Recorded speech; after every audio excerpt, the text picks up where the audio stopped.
One day I was speaking to a man, very interesting discussion, on an aircraft. Normally, we travel quite a bit, so you get to meet people, and when they ask you, what do you do? You tell them, no, I'm a religious person. I try to, teach people a little bit here and there, myself as well. So I was discussing with this man. He tells me, I'm an atheist. I said, okay, so what do you believe? He says, I believe when we die, we're just returned to nature. So I said, okay, when you die, what have you told those whom you leave behind to do? He says, I will be cremated. I will be cremated. So I had a beautiful discussion with him, explaining to him the damage and the harm of being cremated. He was not happy initially, but then he said, wow, you got me thinking. What did I tell him? I told him, brother, you see, we are buried. We are taught how to be buried from the time of Adam alayhi salatu wassalam. We believe that we were created from soil, and the evidence for that is when we are returned to the soil, we decompose completely into the soil, such that the remnants, there is almost nil or nothing. Have you thought of it? This man says, but I'm going to be cremated. I said, now when you cremate a person, what are you doing? You are applying tremendous heat and tremendous pressure to your body. We will not talk right now about whether you can feel it or not, but I will tell you that will not return to the soil. The reason is it becomes ash. Ash and soil are two different things completely. If you were to be decomposed without tremendous heat and pressure, you will decompose within the soil. The minute you apply heat and pressure, you become ash. That ash, what happens to it? It does not return to the soil. In fact, it remains separated. I said, but the point I'd like to ask you is, how do you know that you're not going to feel when people are burning you? He says, because medicine tells us that you don't feel anymore. I said, what if someone has felt it and they could not come back to tell you that we felt it? He says, I'll see when I go. I said, it will be too late.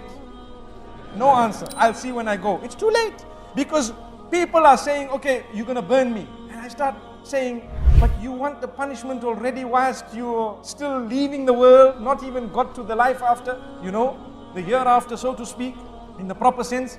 And then he looks at me and he says, but you've got me thinking. And I told him something else. I said, okay, my brother, listen to me.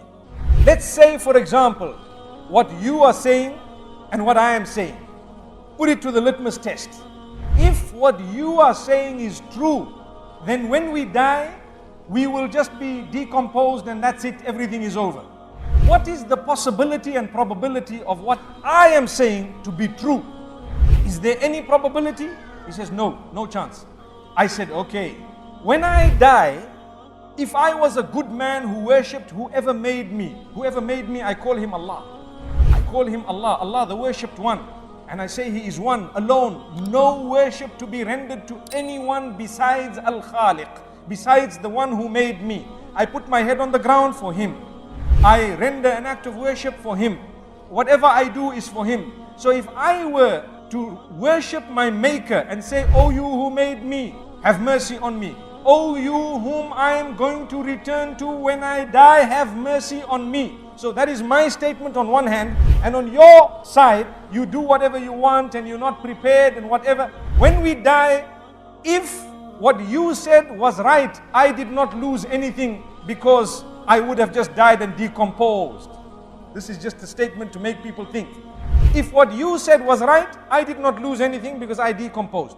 But if what I have said was right, you have lost everything. It's a fact. So why don't you just come and adopt what I've said? Because even in that case, you will lose nothing. Amazing. So follow some rules, follow some regulations, and continue to say, oh you whom I'm going to return to, have mercy upon me the day I return to you. When you return to someone, like you are saying, there may be a probability according to them, but you would have lost everything if what I said was true.